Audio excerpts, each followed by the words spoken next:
Let's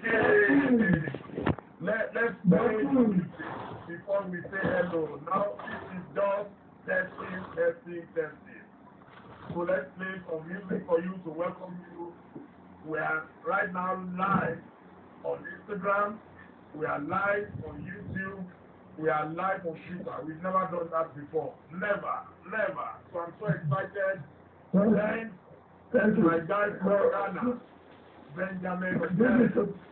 He made it happen. A 27-year-old young man made this happen. 27-year-old. No. This is a beautiful development, a good development. Thank you, sir. I appreciate it.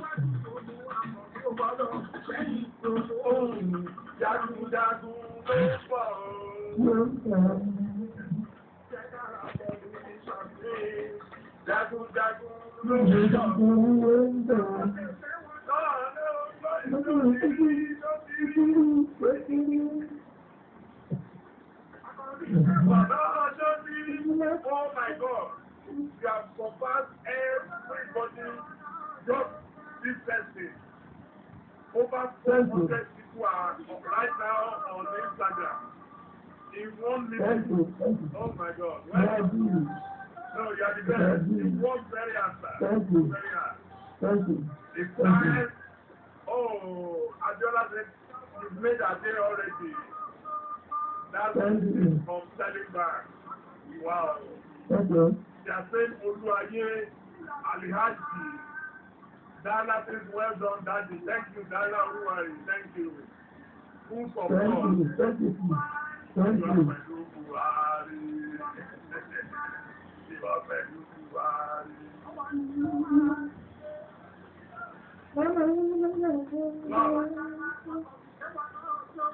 Ṣé wọ́n náà jọ̀wọ́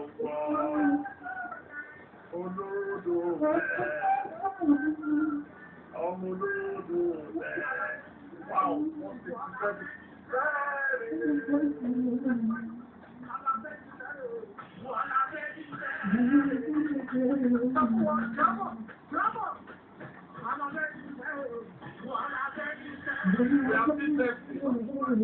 The real thing is coming.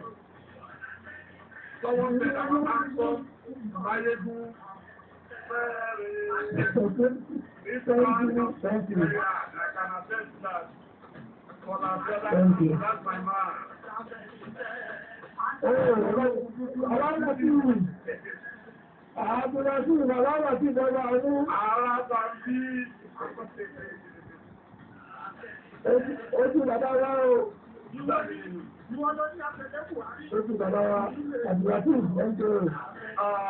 Thank you. People have said ever young, malleable, Thank you. Someone say, I love you guys, Bobo. I love you too much. Malleable general. We love you. Ever young, malleable. Oh my God, that's another name.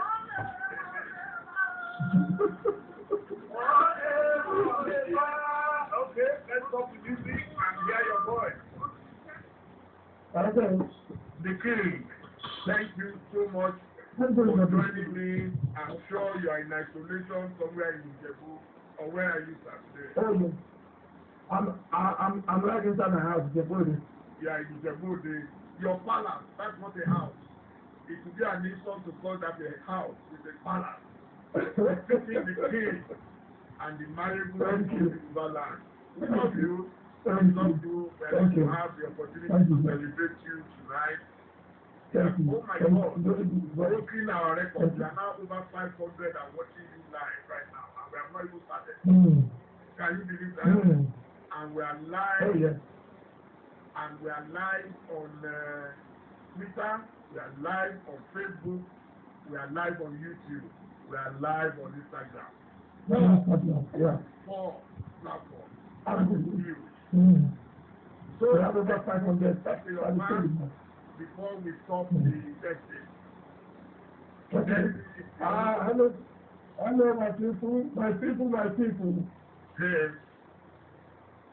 Good. How are you? Staying at home is not within everybody. You just have to bounce. We bound there. Everything will be soon. We'll soon be over. It'll soon be over, but let's go. Amen. Let's go. Soon be Thank over. you. They are We will saluting start my life now. They are saluting you. Oh, Thank you. from Orlando, Florida. Wow. We're global. We're global. Now we have 549. You are big. You are big. You are big. Play one with love. You are big. You are big. Thank you. I Thank think you. you. Wow. Thank you. Wow. Okay. So I let you continue to rest. I will call you when it's about 6:45. So we'll do a testing before we go live at 7. Thank you. Thank you. God bless you. Bye-bye. Thank you. So our dear friends, now it's 2 minutes to go, and I'm going. Okay. I just swing into the business and boom it stability. So we are glad. The King, we thank God.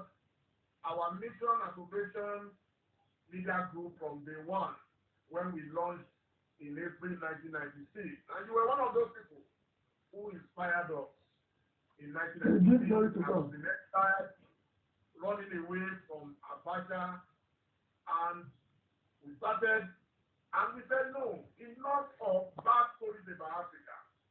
We want to do more about Africa. And then I remember one day, I walked into one of your very exciting parties in London. Can you remember the song you sang that time? Oh, yeah. More questions.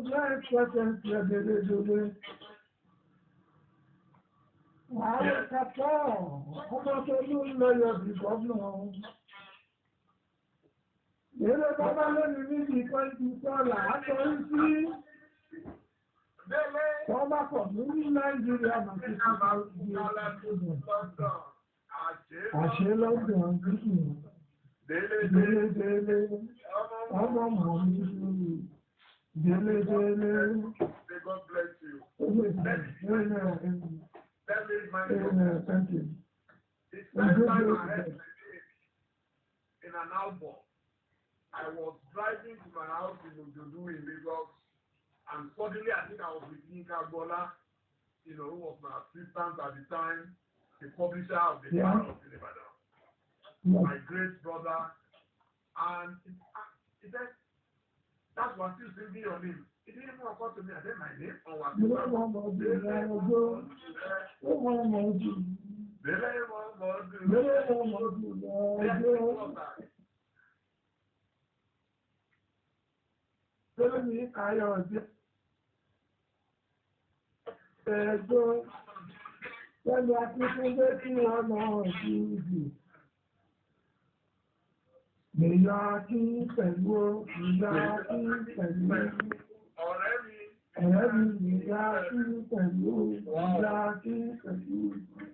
Do you know how we felt at that time? We were 4 reporters living in some flats in Adigbogida, in Ojodu, and a whole wasiu sings your name. Do you know what that did to us? Do you know how tired of? Because you are the young, vibrant journalist of that time that inspired a lot of young people. And we are doing it with a lot of seriousness that today, many younger ones of them, they take a clue after you, and that is what got the cross-life relationship that we are enjoying till today. That also was extended to young people coming up to us. As a matter of fact, at that time, that relationship opened doors for a lot of young journalists that pick up the role of artist managers, the likes of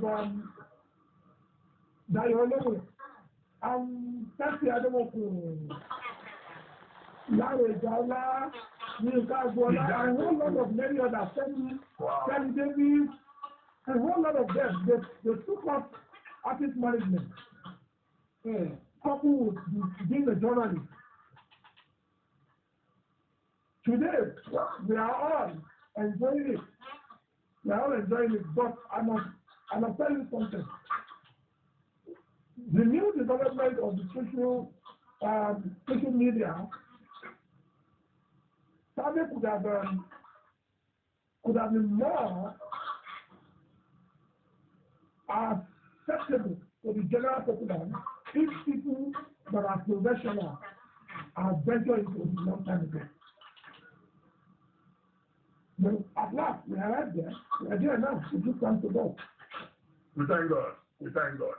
Now, there is a Yoruba saying, "What Debaro share, Bobaro ya, we friendly couple." So before you, the hunter, killed the antelope, can you tell us some of the things you have to go through?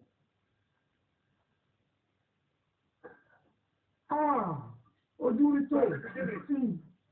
From the beginning. Ojúrító. But like you already said, but the Bible says, the Bible says, do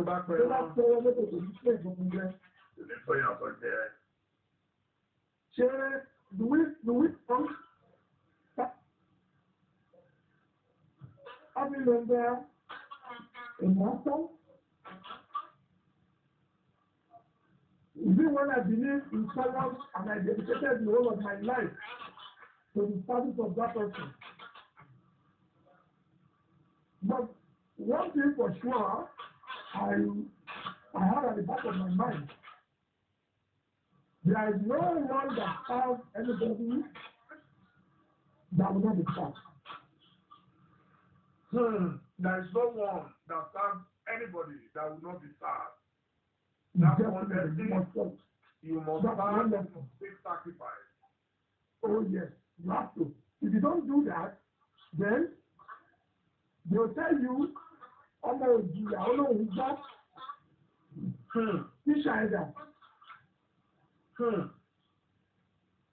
teacher either, where's your teacher? When you said you pass through an institution, where is your mark? Where's your mark? So when I look back to those times, and now I have no other thing to do than to glorify God and thank Almighty God. It's like we knew this is how it's going to be at the end of the day. Yes. Can you give us some special moments in that journey? There are a lot of beautiful moments from the very first day. You see, the one that's so important to me is the tutelage that I served, and under the person that I served that tutelage. It's always good to find yourself at the doorstep of someone that was giving that glory after Almighty God. After my parents, first before Almighty God, then my parents, then after my parents, is barrister. Because I passed through that institution from the very first day. And everything I learned in this place, the rudiments of that business, I learned from it. Everything that has to do with that job, I learned from it. I learned the dexterity from him. I learned the financial from him. And I learned everything from him. Wow. If I used to say to him when he was alive, I said to him, I said, if they ask you, what are those things that you think you've done as a legacy? Bring me out. I am a legacy. Even when most people don't even know how far we've gone in our relationship, I always say to him, I said, who is the people out there that this institution was meant to stand because you have the light of me following your steps. When he was alive, he used to say to me, and I used to learn from him that dead or alive, I am the closest person to him. And I used to say to that, to say to people by now that either dead or alive, among the artists, I am the closest person to him. I knew a lot of the things, many of it that he has left this simple world with his own side of it. I have my own side of it, and shall allow that live with me to the great beyond when my time comes too. Wow. Wow. You see? Wow. A lot in our cupboard. Yes, I know. Sir, you once told me that you worked with was it UPN during the time of Awolowo? You used to deliver things to Awolowo's house. Could you summarize it? Just in a few words? Oh yes. I used to work as a party secretary at Abule. Then under the office of director of organization. I used to be one of the boys working in his office as a rider. As a dispatch rider, I work with him. I will go and deliver letters at Papa Olori's residence at Parkland, Papa. I will want to collect the statue already treated by the bar, while coming from the tenant. I will collect that one, give the new one, and I will take it back to the director of organization. She will do autopsy. Wow. Those are the things I did at any stage of my life. So how did you actually come into music? At what stage? I've been in music ever since I was 8 years old. And I graduated till I turned pro. I turned pro exactly when I was 16. Wow. Between 8 and 15, I've done various stages of ayinde in Lagos Island. I started with junior, that is Little Fuji Lawa. I graduated from Little Fuji Lawa there about age 8 and 9. And by the time I was 11 years old, I'm in the intermediate category, and I climbed up to the senior category. And I won laurels in those 3 categories. I won laurels. I won laurels in the little, in the intermediate, and in the senior. And I turned pro exactly when I was 16. I started living on music day to day all my life till date. Wow. I've been living on music since I was 15 professionally, earning money from music. Sir, so at the time you started when you were 15, when you turned pro, to quote you, who were the masters of the game that you looked up to at the time? There are a lot of many blessed artists from the journey of ayinde together with Alhaji Barrister, very many, because then we don't consider anybody who does know Ajiwele Ajifari today to come in and say, even when they say they are Fuji musicians, what I say to them is, when the thick forest was there, you are never anywhere to be found. Because I started as an Ajiwele Ajifari, and I do know how many of people ahead of us at that time in Lagos Island alone. We have very many of them. Ajadilawa, there were the senior category, senior category, Mashino Abinuaye, senior category. The immediate senior to me at that time were Wamani Akondi, Asidumota, ayinde, the senior Kokoko and Agarawu, where I was, and very many other ones. Falalawa in Petedo, yes, Falalawa in Petedo, and I think the rest of them were outside. When they put like Papa Road, the Vatican community was at Papa Road. It was there at Papa Road, and there's also Ogido, who are contemporaries of Alhaji Barrister at that time in Mushin area. But in any way, in any village,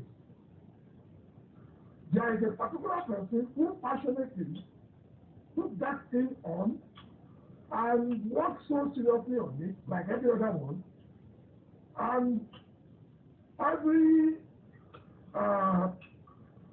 benefit we made of that journey of music was as a result of his hard work and contribution. As a matter of fact, serious contribution, Alhaji Barrister. Yes, he is the face of the success of transformation of Ajiwele Ajifari during that time of eyewitness. He is the symbol. Yes, sir. Can you recollect any of the Juju artists of that period? In Juju? The Juju artists of that period that you can only hear of, you hear of the present leaders that we have in the journey of music, KSA and Saudi. We used to know the leaders of them. I'm estimating like Ngre Baba Kponye, Lagos Island, Apollo, Baba Apollo, then Apollo King from Ibadan. At another time, Dele Abiodun, my brother, and for 50,000, because I used to know and for 50,000 because I frequent the office of TYC, Take Your Choice. A recording studio owned by Baba Abiodun. At that time, I used to go there thinking I could be lucky to be listening to and be given opportunity to come and have my voice on the record. But I'm not that lucky to secure that. But they know me very well at TYC office at Balogun. You know, I used to come there. You know, one boy used to come in here. He would sing from morning till the evening. I was looking for opportunity, but you know, as a little boy, nobody wants to either. They don't see any older person behind me to recommend they should do this to me. I get to know a lot of people in that business there. Yeah, I met Dele. It was AR manager. Can you please AR manager. We're losing your face, sir. I want to use the center. Yes, good. Okay. I used to know Dele was AR manager of TYC. Along the line, when I could not secure proper listening from TYC, then I had to revert to my area via Baba Adetunji, through his brother Ambali picked me up, and the rest, he says, history.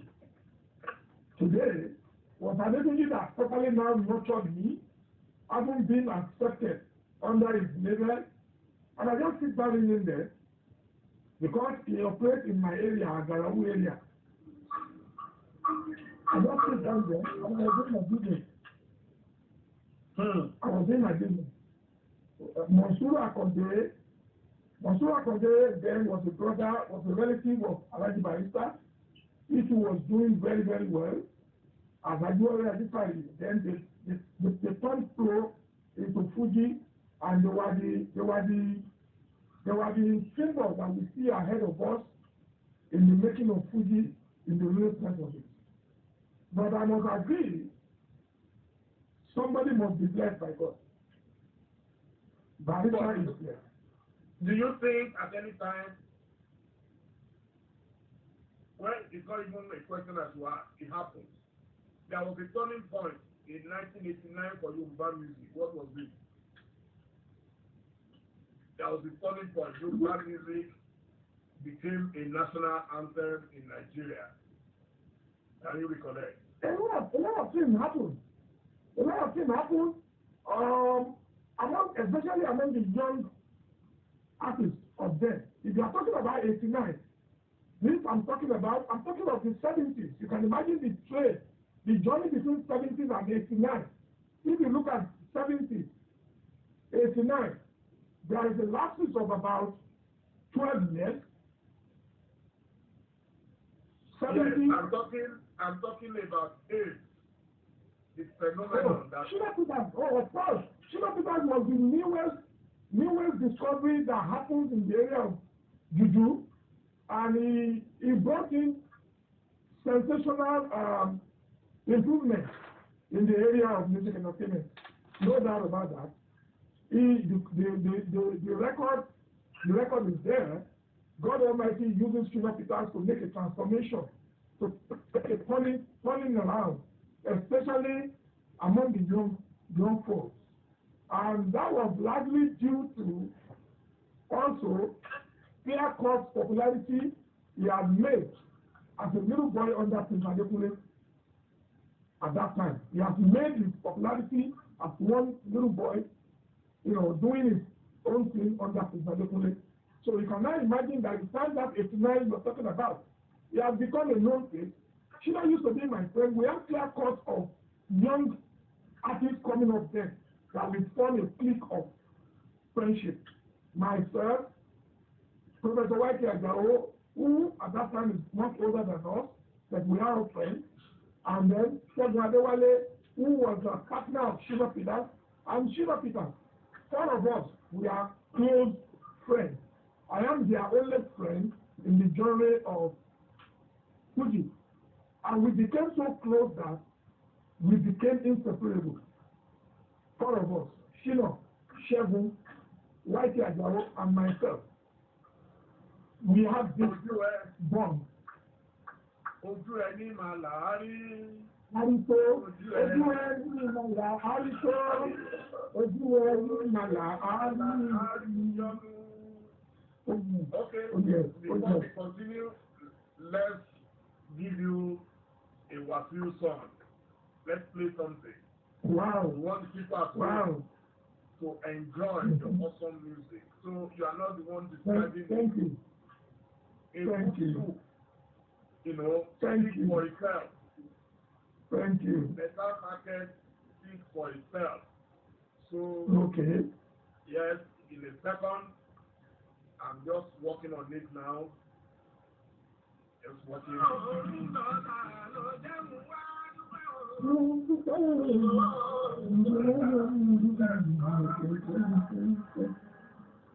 Oh yes, that was a very serious album.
Okay, sir.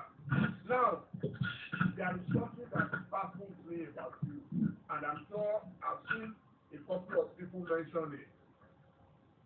You love to read books. The way you update yourself and you have upgraded yourself, your English, even some people with PhD in English will not speak better English than you have spoken tonight. I am so proud. How did you do it? How did you have time to educate and upgrade yourself? Well, they say, show me your strength, then I tell you you have.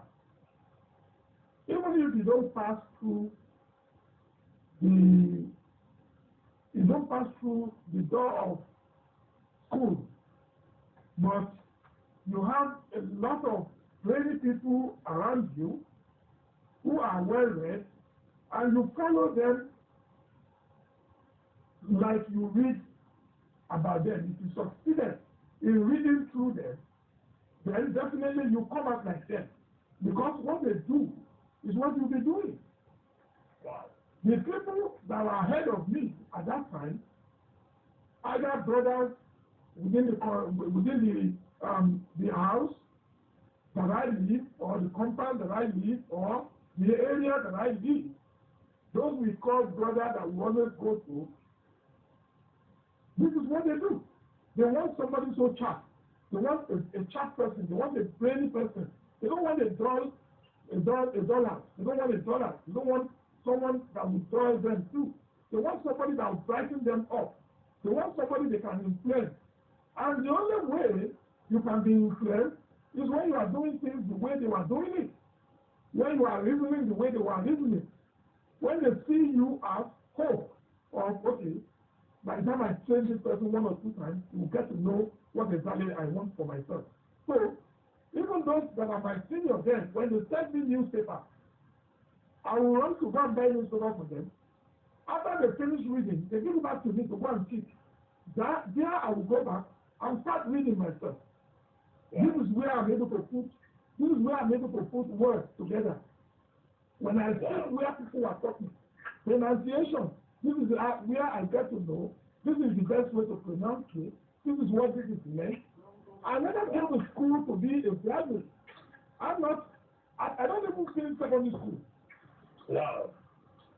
I don't even complete secondary school at that time, but at a much later time, in the course of wanting to get myself set very well, I started learning, and that lesson took me to sit for WAEC.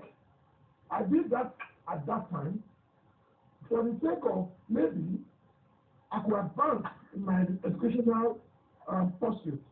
But unfortunately, as a young man, I started making money since I was newborn. Money keep rolling in. Money keep coming in. Money that is even much more than my age at that particular time. Money many people that are older than me in age were searching for, were looking for everywhere. Money, a lot of my friends that are my mates that went to school, eventually come out of school. Sorry, they took my life, but that's fine. Yeah. Money, most of my mates, my friends, looking for everywhere, was around me, it litters me all my environment. And if anybody talking to me of going back to school at that time, I won't even listen, because I'm fully engaged. I do 6 shows in a week. From Monday to Saturday, Sunday, I'm full. I have only one day I'm working, and that is Monday. Tuesday, Wednesday, Thursday, Friday, Saturday, and Sunday, I must perform. Wow. I must perform. I will do jump Tuesday, do jump Wednesday, do jump Thursday, and I will do social performance Friday, Saturday, Sunday. Standard every week. So, I could not pursue education along that line because I'm paying money, and the same money people going to school were making at that time is what we have at hand. But we give glory to God. By the time we know the value of that education, the importance of it to society, then we started training. I started training myself in whatever any form I believe is good. Because of that, I've gone to French embassy to seek studying at the Alliance Party. Now, I went there.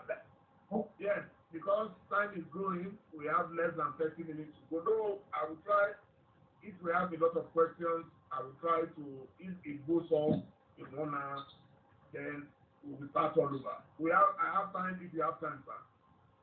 I hope you have time this evening, sir. Oh, yes. I do. I have time, of course. Okay, fantastic. So, we will give you all the time because I can see so many people online, they are enjoying you. Now, another thing you have done that shocks me, you are a smart human being. How did you come about thinking that if you go to Canada and have a base in Canada, could you say, because you once hosted me when I turned 48, 12 years ago, in your house in Canada, and I was very, very impressed. You were fully settled in Canada. How did that happen?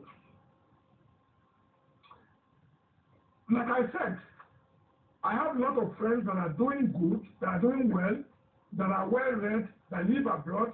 Those we started when we were young, that eventually turned to the other side. What I always look for is we never depart from one another for anything. So every time we contacted each other, and when they tell me, oh, I'm now based in London, oh, where are you in London? I'm so pleased, don't worry, I'll see you. I will tell you, most of my friends were the ones that engineer my movement everywhere, including America or anywhere, even Australia. Maybe one friend I've seen time. I think in oh, you? I will come there.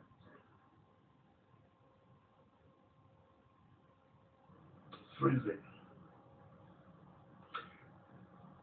It's freezing. We can't hear you. I don't know if you can hear me. I hope it picks up. I hope it picks up.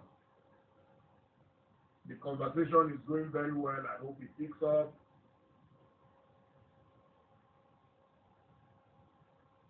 And we don't even know where it is freezing from. Okay, I guess he will have to rejoin us. Yes, he will have to rejoin us. He will have to rejoin us.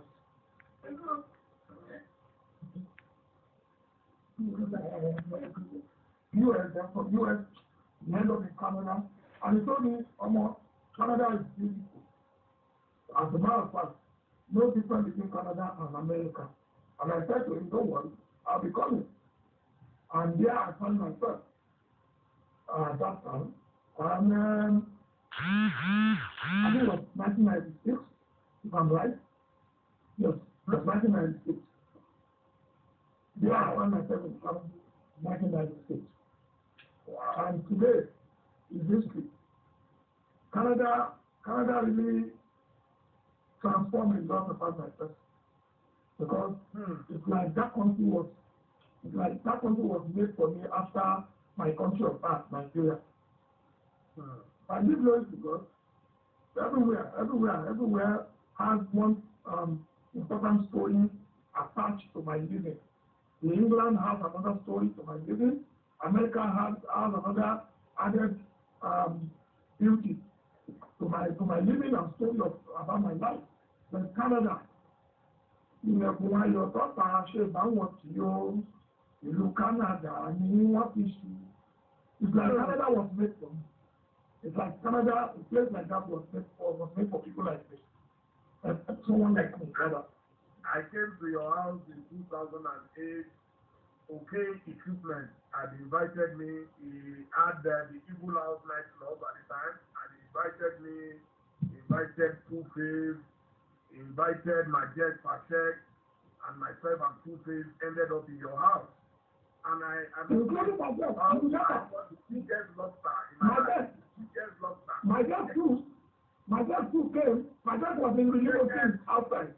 Yes, He's left us. Yes, he was too tired. You know, we were in the same hotel, and then he drove all the way to your house. Egbanejo. He nearly threw up his hand that. Oh my God! Thank you. Thank you. So, we want to quickly play a little music for you again. We're getting there, just for about 2 minutes. We don't want to make this boring. Just 2 minutes, then we'll speak for another 5 minutes, and then.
Yes, the king. I'm sure in another 5 or 6 minutes we'll be going off, but we'll be coming back. A lot of people are waiting. Recently there was a controversy about you, and I took it upon myself to investigate. I spoke to my father, the Ikuba Bayeju, Alashe Ejorija, Shagiri, Lagiri, or Lagiri, and more. I spoke to his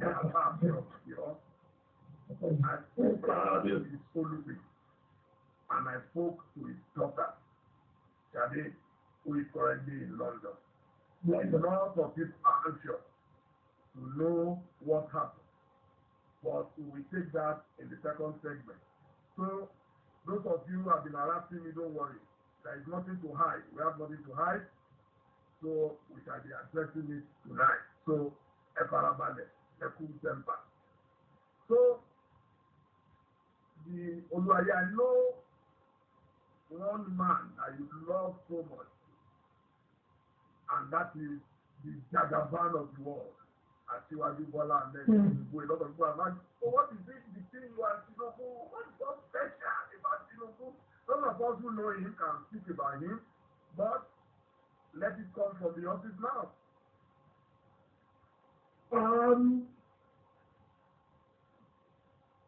The same way I would say Alhaji Barrister discovered me as a young little boy. Same also, Ashwaju Bola Ahmed Tinubu discovered me as a little boy. I remember I got to know Ashwaju like an area brother where I was.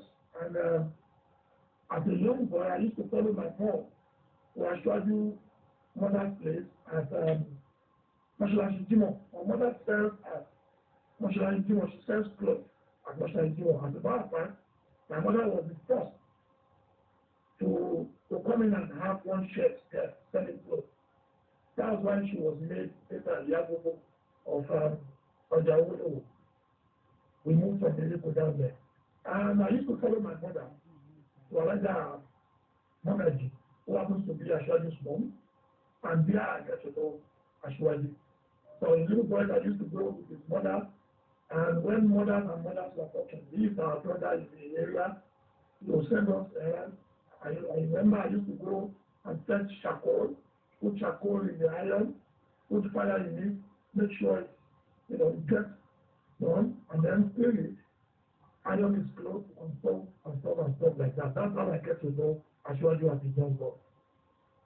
So also the rest, I would say, is history.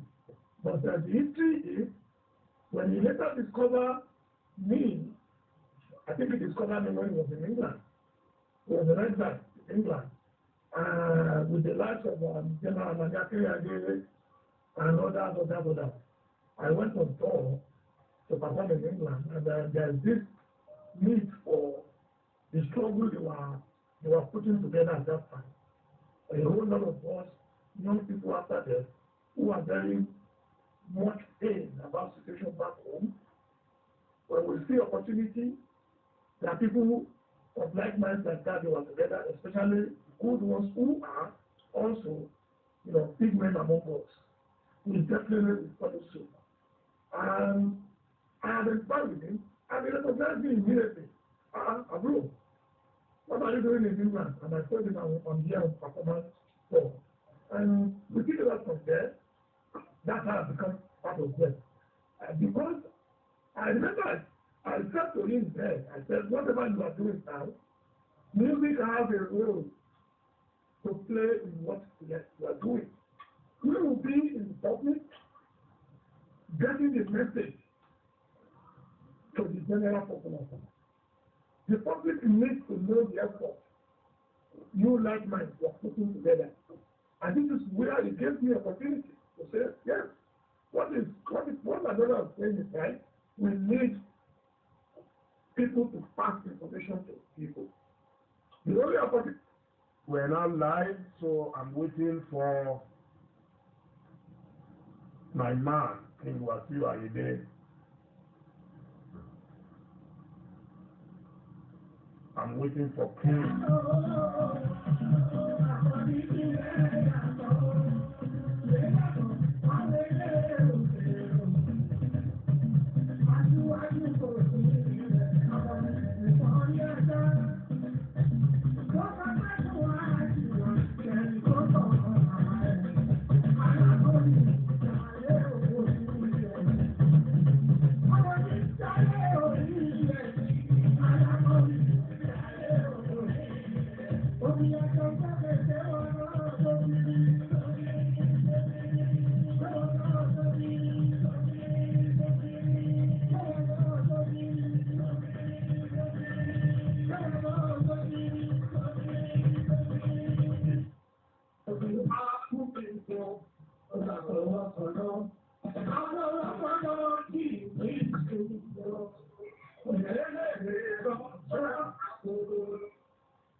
mo wá di owó lọ́rọ̀ mọ́ omi.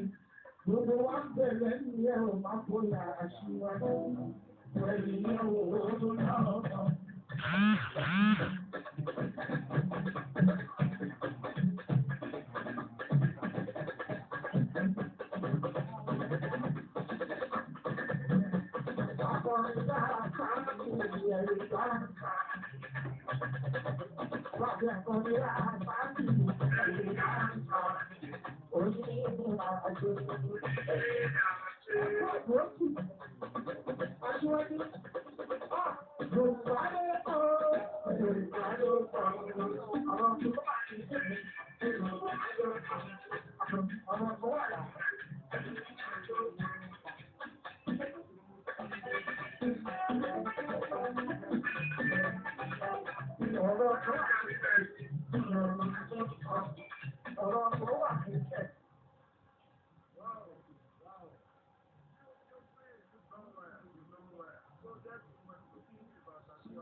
Hello, I'm here. I can hear you. But I can't hear you. Oh, really? Can you hear me? I can hear you. No, you're not that loud. You were louder before. Yeah, I was louder before, but I can hear you. Check your phone.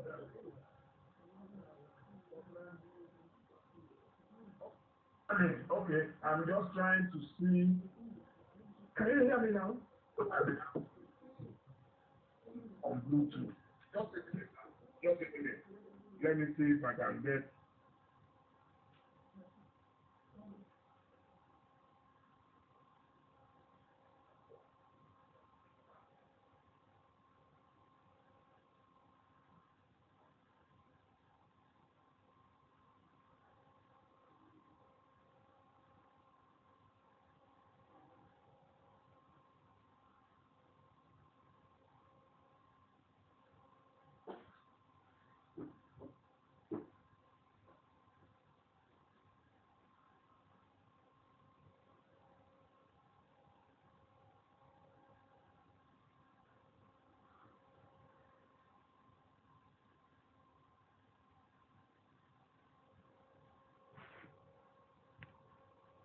Chipping one thing or the other, one proposition here or there, as regards the COVID-19 and many other things to educate people. We need things like that. The musicians of today, they fully understand the importance of music they were holding in the scheme of things, to disseminate information to people, to let people truly get the feel through their music. You want to talk about even the young ones, the young artists, Naramali, the likes of us, and every other one. All the music, true music, this is what Fela does. During the time of Fela uses the power of music to reach out to people. He uses it to reach out to people, not only to fight government alone. He uses the music to express people, to tell people, and all Fela has said then, still now, still therefore, let us say, people still learn from it that they usually go back there to say Fela has said this, Fela has said this. Okay, I give you money for the Malian, so, okay. Naira. I'm ready for you.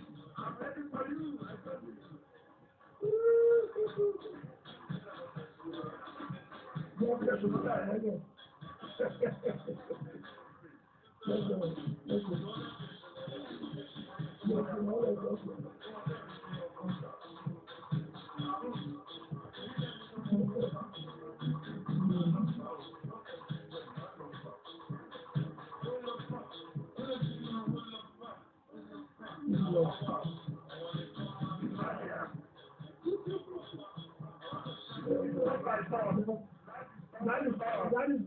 That is the new thing. That's the new thing. ọmọ táyé sọ láyé sọ. Bẹ́ẹ̀ni, ààrẹ nínú orí kápítìlá. Ọmọ táyé bá sọ láyé sọ. Ọmọ táyé sọ láyé sọ. Very good. My next question. When we were growing up, I used to think you were Omo Eko, then suddenly I hear you're Omo Ijebu. So could you tell us about your background? Ọmọ Eko ọmọ méjèèjì ni mí o, ọmọ Eko ni mí, ọmọ Ìjẹ̀bú ni mí. My parents, fully blooded of Ìjẹ̀bú here. My father, a blue-blooded twin from Philippa Tegurin house. Ṣàgbọ́lá ọ̀sọ́jì ni mí. Ọmọ Fásitì gbọ́dọ̀ ní Ìjẹ̀bú òde. My mother also was born here in Ìjẹ̀bú, but our own parents were from Ilupeju. But they settled married. Wow. My mother is from Ilupeju. Okay. But she was born here in Ìjẹ̀bú. Our parents were based here in Ìjẹ̀bú. And she married my father here in Ìjẹ̀bú. And from Ìjẹ̀bú, I went with my father, my mother to Lagos. And I grew up in Lagos, but we never failed to come home every time. My father is a man of his people, so he always come back home to be with his people every time. Any little 2 days off work, my father will come back to Egypt. And Lagos has seen everything all about me. Everything all about me. Lagos made me what I am today. Lagos made me what I am today. Lagos exposed me, opened me to the world, and every other thing about me is all about Lagos. So even when I was giving the title, the Olori of Lagos, I said to people, I said, it can't be anything better than that to be so honored. My father's house was 45 floors at the in Jankara, Lagos Island. I grew up in Lagos Island. I started everything about my life in Lagos Island. But Ìjẹ̀bú, that's where my parents from. Fantastic. Now, sir, I think you once sang a song with Lakana. Bèbí ní ṣókọlọ̀ rẹ̀. Yes. Kájọ máa rọ́ọ̀kì. Bèbí ní ṣókọlọ̀ rẹ̀. Kájọ máa rọ́ọ̀kì. Bèbí ní ṣókọlọ̀ rẹ̀. Kájọ máa rọ́ọ̀kì. Kájọ máa lò bá ìpẹ́ o. Nígbà nígbà. What a melodious music that has a lot of feel at that time. To really fit into the society, to bring about Fuji to more advanced, colony. My boss set the sound of Fuji music into. I follow the path of Barista. Barista is always an innovator. You will always find something, to get to do, to make that joy of music stick. So that's the only thing I can do. That's the only thing I can do to back up all he has done so far as Fuji is concerned. Bring the melodious tune into it that fits all strata. That's what I did. Bring melodious tune here and there. If you look at that music, they didn't show up on the feel. The feel you see around that music is superb. Glory be to God. So who else have you collaborated with? Among the young ones. I've done collaborations with many. I did with Blackie. I did collaboration with Blackie on Legacy. My album Legacy. I did collaboration with Blackie on Legacy. I did collaboration with Olamide. Olamide? Yes, I did collaboration. I remember that. Olamide. The one I did with Olamide was about Ọmọ Naija ẹrọnú o. Ọmọ Naija ẹrọnú o. Ọmọ Naija ẹrọnú o. It was a fantastic number. I did that one too, and a picture of Olamide. A picture of Olamide. And also of others too.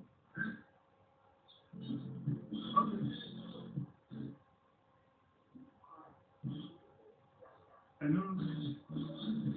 I'm with you.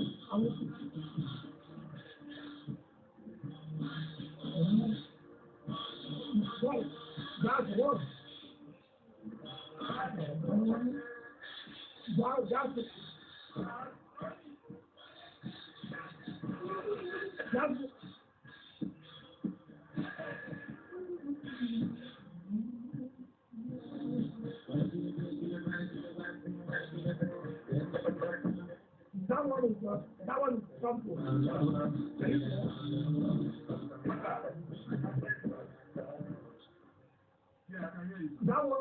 That one was sample. The one I'm talking about was the one me and Danny same life. So do that number is that's Omo Naija. I call it Omo Naija. One second about yeah, Omo Naija. Omo Naija, Omo Naija. When we are having serious issue after the political direction we are following, when nobody knows what's going to happen prior to 2016 election, when there are a lot of there are a lot of frequent events, people are not really know what's going to happen. That's when I did that album. And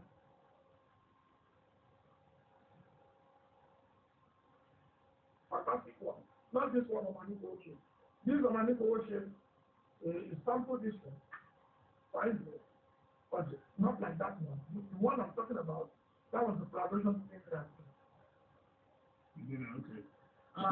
Is any of your children into music? Oh, yes. Many of them are. Honey is into music. She does R&B. And she tries to do that kind of pretty pop. Then Musti, my son. Okay, your children are in music and your son Musti. My son, Sultan. And Farouk does that. That one does that. He plays that and very good at saxophone. They try their hand to music. They try their hand. Mustafa, he plays music. Only even went on tour with him in the US. She went on tour with him to the US. 2014, she went on tour with me to the US. We were the center stage. We were the center stage at Amadura performing live in New York. And do other few shows in America together. And she was on stage at the maiden edition of K1 Unusual that we did 2014 prior to 2015 Age of Government. That she was on stage, only was on stage with me. So I have 2-3 of them playing music. Are you there? Wow. I'm here. I'm listening. Okay. Before we continue, we play some music again.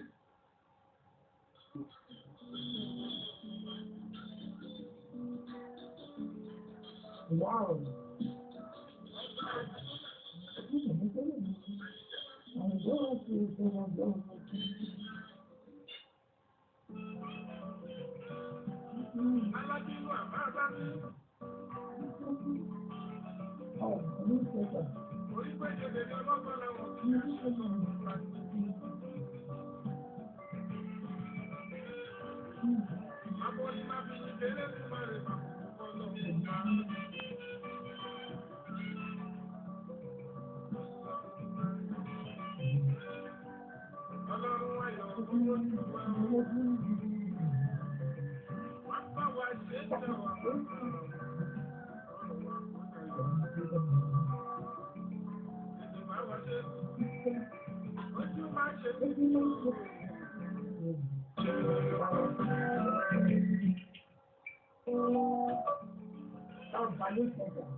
what is your relationship with some of your colleagues? For example, since you are the dele have this. What is responsible? What? Who? Oh, I can't hear you again. Wow. I can hear you now. Can you hear me now? I'm you 20. Please go on. Please go on. Between me and who? We'll manage it, yes. Please go on. You said between me and who? Hello? Please go on. You said, I have. Between me and who? So late. Please hold on 1 second. So low. Just a minute, sir.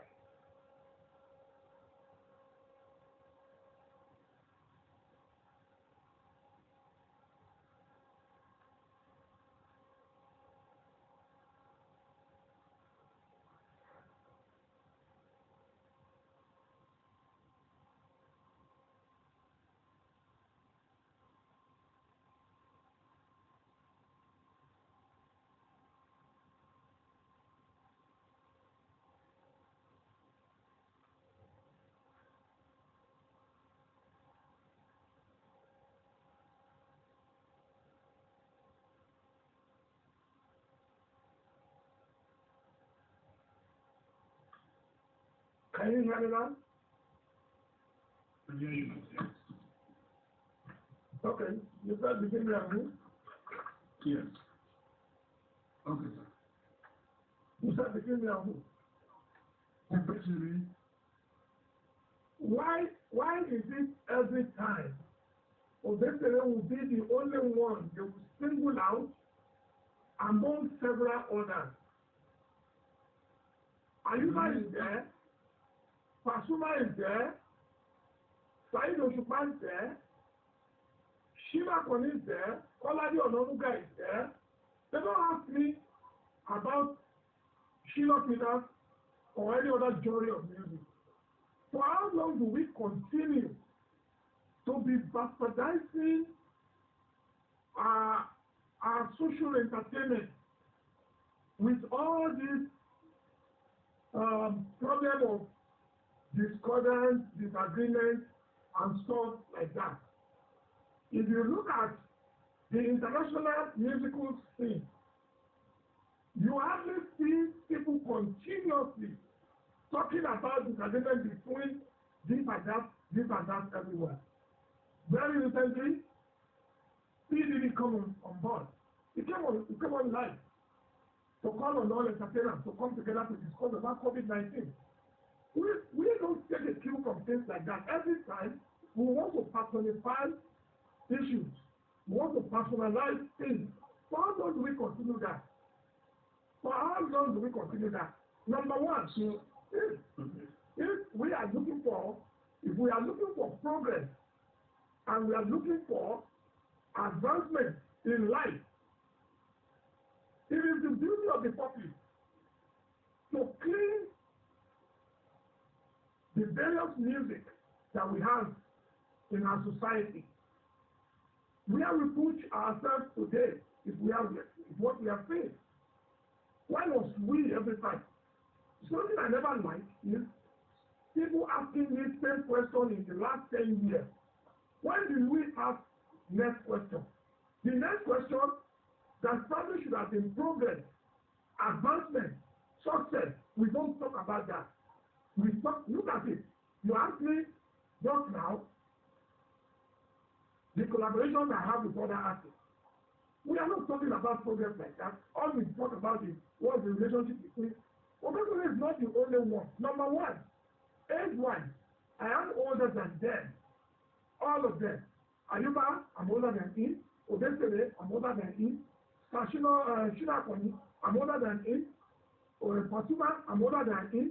Kolade, I'm older than them. Saheed Osupa, I'm older than them. So for the fact that I'm older than them, I cannot dare come to the public to say I have issue with Alhaji Barrister. I can't come to public. Ìṣẹ̀dá àwọn tó láyé òní jẹ́ kí wọ́n ṣe bẹ́ẹ̀. Ìṣẹ̀dá àwọn àgbàlagbà Even when Alhaji Kollington threw jibes at me, respectfully, my response was never directed in the area of declaration of fight or anything. Because if I do, people that love me will not tell me, oh, wasiu, it is well. If I come public to insult Alhaji Kollington, what do I gain? What do I gain from that? Sometimes we should learn to always, set aside certain questions, not to open doors for the same living that we all used to. Let's say little about that. I don't have issue with obesity. I can never have issue with obesity. It's possible in society of today, people tell something. Either they want to attach not in good relationship to push whatever business they are doing. I do not think I need to attach disagreement, fight, or anything in relationship to anybody simply because I want to sell my music. My music speaks for me. My music is directed to the general public so that people can bring out the goodness they see in my music. That is the only way I can carry people along. Not how many people I can fight, not how many of them people may baja, not how many people may call into. We should move away from things like this. And I'm sure wherever they say or any other person good by now, they should be reasoning the same way I'm reasoning. Because you don't attach your success to bringing down any other person. Simply because you want to rise, then you must bring somebody down. No, that's not the way. I'm sorry I pour out my heart on this. I don't want to say more about it. That's the whole essence of this interview. A lot of questions are pouring in. People expect, especially your fans, they expect you to clear. It's not new. As it's fighting, even in America, I remember 90 Cents and Kanye West fighting. In Nigeria, once upon a time, it used to.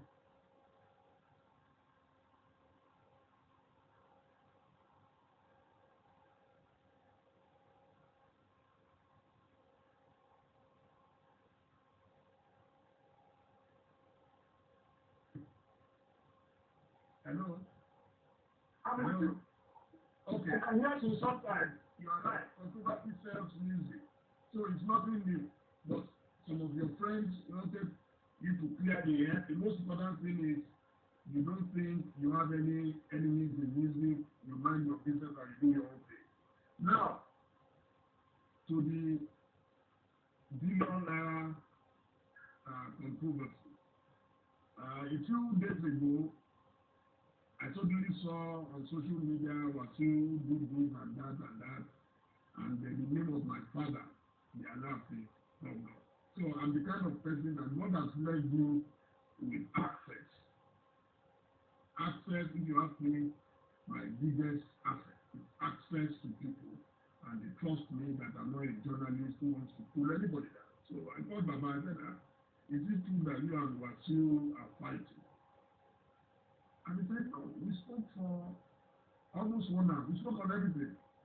I'm not speaking with him for some time, but we speak from time to time. I visited him after 8 years back in Olori and all that.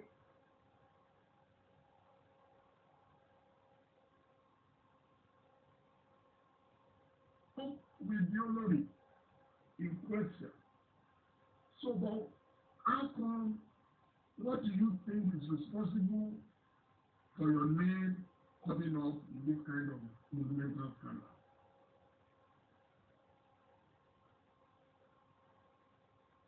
Really? Yes, sir. Why do you think people will drag you and your father like that? Number one. I was worried that, yeah. Number one. Whoever started this very malicious kind of a talk, they were enemy of the good society. Enemy of the good society, you do not say because you have hatred for someone and in the corner of your house He just come up with a story, he fabricated a story. Ọmọ Yorùbá gidi ni mí. Ọmọ Yorùbá tó ń bí nílé ire tó ń bí nílé ọlá. Tó mọ nǹkan tó ń jẹ́ ìpìlẹ̀ àti ìṣẹ̀dá. It will be a taboo for me to ever think such a thing will click anywhere on my head. Nígbà tá a ṣe pé fún. Nígbà tá a fi ní gébù ká fi ní ré. Kò lè ẹ́bà pọ́sibù. Olórí tó ń sọ ìgbà wọ́n gbọ́ lórí àwọn bàbá láti ní ìdí orí ọ̀fẹ́ àti ẹ̀sìn mọ gbogbo wọn. Bóyá bí ti rí wọn láàjìrì kò kọjá ìjọ tí mo ń joyè mo jẹ máyégún. Bóyá lẹ́ẹ̀kọ̀ọ̀kan ti máa ní bàbá ní occasion tí bàbá bá great occasion tí bá máa pọ́n wọlé níbi ọlá. Bóyá lẹ́ẹ̀kọ̀ọ̀kan of present ní ẹ̀pẹ́ tí mo rí ọmọ ọba àti ìkọ́nú àwọn olórí ọba. Ní kò pọ́sibù pé á ní Èkó tí ń ti ṣeré kan tọ́kọ̀kan ọmọbìnrin kan lọ́ládé tó ṣe ìyàwó àmì tó ṣe birthday rádà yẹn tí mo rí ọmọ ọba skimẹ̀ ọ̀nàrẹ́bù ó wà ní federal house of representatives àti délé àti àwọn ìyàwó wọn. Bóyá location kò pọ́sibù. Bí ọba wọ́n ní bí ọba ń jẹun ó ṣọ́ra láti má jẹ ìjẹkújẹ. Èèwọ̀ ni èdè ní. Ṣùgbọ́n Ísírẹ́lì Wàsíù jẹ máyégún Wàsíù ò jẹ máyégún làwọn èlòmí ìpédébẹ̀. A padà discover pé lẹ́nu ọjọ́ mẹ́ta yìí náà la tún rí post báwo kan ní ìdàgbé pẹ̀lú àwọn ìmúwù jẹ́ sábọ̀ pé ẹnìkan ló sọ fún àwọn pé kinní kan ẹnìkan ló ṣe kinní kan. Ìṣẹ̀dá wa níbẹ̀rù tó ń jọ́ lọ́wọ́ bá ní kì í ṣe gbogbo èèyàn tó ń lọ sí church òfin mọ́ṣáláṣí ló bẹ̀rù Ọlọ́run. Tó wáyé pé lóòótọ́ àbẹ̀rù Ọlọ́run tí ò bá jẹ́ pé ṣe ni majority of àwọn tó ń pariwo báwọn ń lọ mọ́ṣáláṣí àti church tí ò bá jẹ́ pé ṣe ni wọ́n kàn ń lo orúkọ Ọlọ́run láti fi gbà lọ́wọ́ Ọlọ́run. Ọlọ́run ò ṣọba àbòsí ilẹ̀ ń ṣọba ẹ̀kọ́. Bí ò bá jẹ́ ìyẹn ó yẹ kí bẹ̀rù Ọlọ́run kí bẹ̀rù tiẹ̀ fún any individual láti rò pé òun lè gbẹnu sókè sọ̀rọ̀ sí àwọn ọba aládé ní sòsáyẹ́tì wájé di nǹkan ẹ̀gbin àti ìdọ̀tí. Bẹ́ẹ̀ bá láìsí wà sí ìjẹ máyégún. Nǹkan náà bá kọ́ lẹ́dàá Ọlọ́run ti kọ́ kò sí nǹkan tẹ́nìbọ̀dì lè ṣe sí yẹn. Ọlọ́run ọba ló ń pín nǹkan kì í ṣagbára ọba nìkan. Gbogbo dáadáa tó bá ṣe ní ìgbà tí Ọlọ́run ọba fẹ́ kó rí bẹ́ẹ̀ ni ọba kì í ṣe bẹ́ẹ̀. Kò jáde jẹ́ Wàsíù nìkan ló wà láyé. Àwọn nípa tó ń torí pé afẹ́ bá ti ajá jẹ́ káwá fún ajá lórúkọ ní tí ò ṣòkò ajá. Ọmọ ayé burú. Ọ̀dọ̀ ayé lèmi ti mọ̀ pé tí wọ́n bá jẹ ẹ̀pà epo ẹ̀ tó yẹ kí wọ́n fi ẹ̀lẹ̀ wọ́n fi gbájọ wọ́n tó dànù wọ́n máa kàn jùlẹ̀ ẹ̀nìyàn òní. Ọlọ́run bá ò fẹ́. Nǹkan kan wà tó ń pè ní èpè tí èèyàn kọ́kọ́ ò lè rèé. Àwọn kan ń pè ní kámà. Àwọn kan ń pè ní ìjìyà Ọlọ́run. Bí ẹ bá sọ̀rọ̀ sí ẹlẹ́nìí, wọ́n bá lò fún òun ti sọ gbé. Ó rí pé à ń sọ bẹ́ẹ̀ nígbà tí nǹkan ò bá jẹ́ bẹ́ẹ̀, orí ẹ̀ máa bìyàn. Ṣé kí wọ́n parọ́ mọ́ra ní nǹkan tí kò wá mọ̀ kí ni ṣe? Ọ̀rọ̀ ní ìwà tó bá sọ ní ìṣẹ̀ máa ń yà sí ní ìrírí àfẹ́nìkù torí pé nígbà tẹ́yìn tẹ́ jẹ́ original journalist tẹ́ train fún bẹ́ẹ̀dẹ̀ ti handle profession yẹn nicely through many millions different ways tí ẹ ṣe àwọn nǹkan tí ó yẹ kẹ́ ẹ ṣe in the new trend oríṣiríṣi àwọn èèyàn ló máa wá sí ìdí ẹ̀. Tí wọ́n kọ́ tó gbọ́ àárò lẹ́ẹ̀mejì kó tó máa ṣe sórí ìfọ́jẹ́. Lóòótọ́ journalist summary story they want to use it either negative or positive story is a story and is subject to use it. But àwọn tí wọ́n ṣe investigation wọ́n ṣe ń torí sí wọ́n má bàa lọ fall sí òfin ọlọ́dọ̀ tẹ òfin mọ́lẹ̀ láìbù tí ò sọ nǹkan tí kò ṣẹlẹ̀ pàápàá jùlọ ìta tó wá rí láti bí ìjẹta tó ń pòsì káàkiri ẹnìkan ló sọ pé ẹnìkan ló sọ pé ẹnìkan ló sọ pé ṣé ìta tẹ́bi tó gun sí sòsáìtì rèé wà á tún ti jẹ láyé fún ọlọ́run kọ́ fún àyàfi káńtà káàdì náà ṣe dáadáa lọ tí ń ṣe ní ṣe káńtà ìpàdé ẹ̀jẹ̀ bí ọba sápa lọ́dún bá lóun máa bá tèmi jẹ́ tí ó bá bàjẹ́ kí ló fẹ́ gbà nígbò ẹ̀ èèyàn oníbẹ̀rù ọlọ́run ni àwọn nǹkan tí ò lè ṣẹlẹ̀ tí ò kọ́ sí kú fún ọ̀sùn ìbòjú tí kò là kó fún tí kò là ọmọ Yorùbá ti ní ní ọmọlé ọba ni ní ọmọlé ọlá ni ní ọmọlé ọlá kò gbọdọ̀ bọ́lá jẹ́ àwọn tó ń ṣọmọlé ọlá náà kí à wọ́n ti bọ́lá jẹ́ ọlọ́run gbàjẹ́ lọ́wọ́ ìlú dáàbì ó lè fi náà fi ọ̀dà nothing like that and that will never happen you just share jealousy on what is my period without tí gbogbo nǹkan wọn náà wọ́n ti ń kúra wọn náà báyìí. Well, thank you so much for the opportunity because I know so many people. In fact, this is the key. If you see the number of people online now, it's the key. Everybody is at attention because you have not really addressed this. And I feel privileged that you did so. Now, I feel to all of us as custodians of the tradition is that we should please our Baba in Oyo is not a young man, apart from being our Baba and a king.